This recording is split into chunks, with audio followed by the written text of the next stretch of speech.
منذ البداية أثارت شخصية دوغان أشرف أوغلو في المسلسل جدلا كبيرا. في هذا الفيديو سنتعمق كثيرا في شخصية دوغان أشرف أوغلو، الشخصية المثيرة للجدل في المسلسل الشهير مسلسل وادي الذئاب. انضم إلينا ونحن نحلل السبب الذي يجعل الكثير يعتبرون بأن شخصية دوغان أشرف أوغلو هو مؤسس الحقيقي لمسلسل وادي الذئاب. أنتوا خليتوني ألبس قناعي. الكي أنا سيدي، عادات دولتنا ما ولك تسمح. أنا الدولة وأنا العادات وأنا التجديد، عم تفهم؟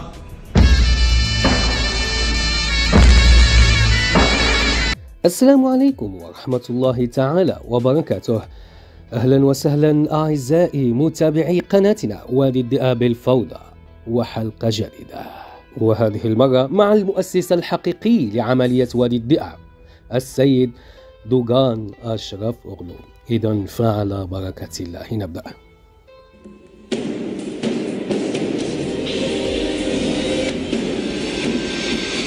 قد تظن للوهلة الأولى بأن المؤسس الحقيقي لعملية وادي الذئاب هو السيد أصلان أقبي، ولكن في الحقيقة فإن أصلان أقبي لم يكن سوى المنفذ لعملية وادي الذئاب فقط. أما المؤسس الحقيقي لعملية وادي الذئاب هو السيد دوغان أشرف أوغلو الذي خطط ورسم مستقبل عملية وادي الذئاب. هو المؤسس صاحب الرؤية وراء عملية وادي الذئاب الشهيرة. مو قلت لي عملية وادي الذئاب خلصت؟ برأيي إنك بلشت من اليوم.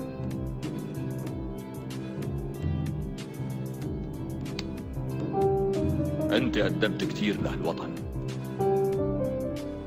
هو المعروف أيضا باسم العقل المدبر وراء عملية وادي الذئاب الشهيرة. ترك بصمة لا تمحى في عالم التلفزيون والدراما المليئين بالإثارة. منذ بدايتها المتواضعة وحتى نجاحها العالمي، أسرت عملية وادي الذئاب الجماهير بقصتها المكثفة وشخصياتها الرائعة واتجاهها الذي لا تشوبه شائبة.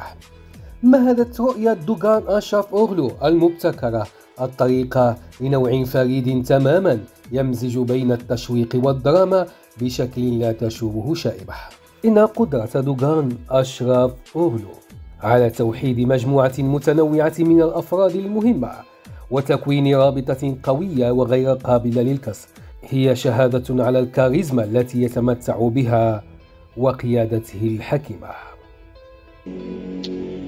لأنه عملية وادي الذئاب كانت مشروعي أنا يا مراد، وهي أهم طريقة للدفاع عن الدولة. بس أصلان أقبي وجه العملية لشخص واحد، وهو البارون محمد قرخانلي.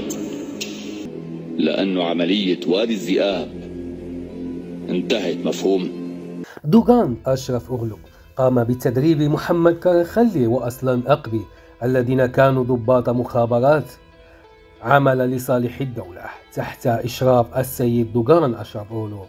انشق عنهم محمد قرخانلي وخان دولته بشكل هائل، فأصبح محمد قرخانلي الذي وقف إلى جانب القوات الماسونية بارون الشرق الأوسط العظيم، حيث خان الدولة وغير مواقفه.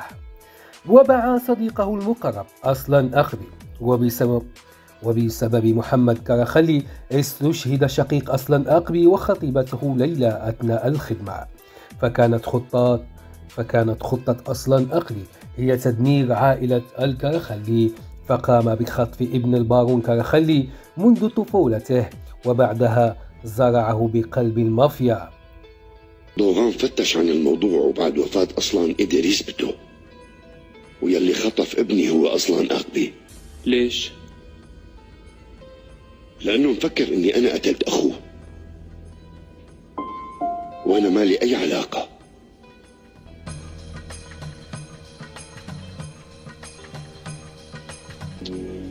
لأنه عملية وادي الذئاب كانت مشروعي أنا يا مراد، وهي أهم طريقة للدفاع عن الدولة. بس أصلان أقبي وجه العملية لشخص واحد، وهو البارون محمد قرخانلي.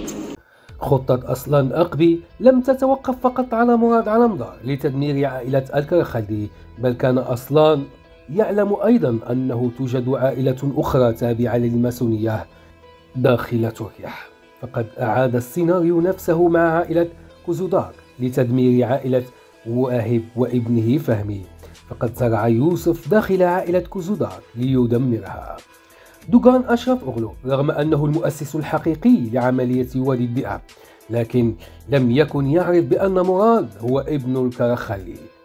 وبعد معرفته بالحقيقة وبأن أصلان يقوم بعمليات سرية لا تعرفها الدولة، أمر بإيقاف عملية وادي الذئاب وبتصفية أصلان، فكلفت عملية الاغتيال هذه من طرف السكي. في اجتماع للناتو بآخر هذا الشهر، ولهلأ ما حدا كلفنا بمهمة الاجتماع بنوب. أنتوا يا أصلان مو موجودين بهالاجتماع أبدا. آسف ما فهمت. ما بقى معتبرين وجودك ووجود الأمن الاجتماعي مناسب استراتيجيا؟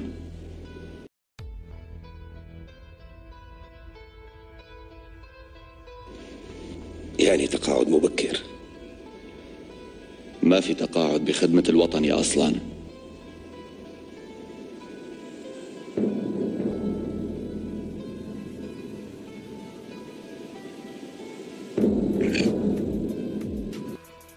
في النهاية، إذا أعجبكم الفيديو لا تنسوا أن تدعمونا بالضغط على زر لايك ومشاركة المقطع مع أصدقائكم. وإن كنت غير مشترك بعد أدعوك للاشتراك وتفعيل الجرس ليصلكم كل جديدنا. دمتم في رعاية الله وإلى اللقاء في فيديو قادم إن شاء الله. Size başkalarının kaderlerini tayin etme hakkını kim verdi? Aslan'a olan tepkini de haklı gerekçelerini de anlıyorum Polat. Aslan'ın da sizin de saçma planlarınıza ortak olmak zorunda değilim.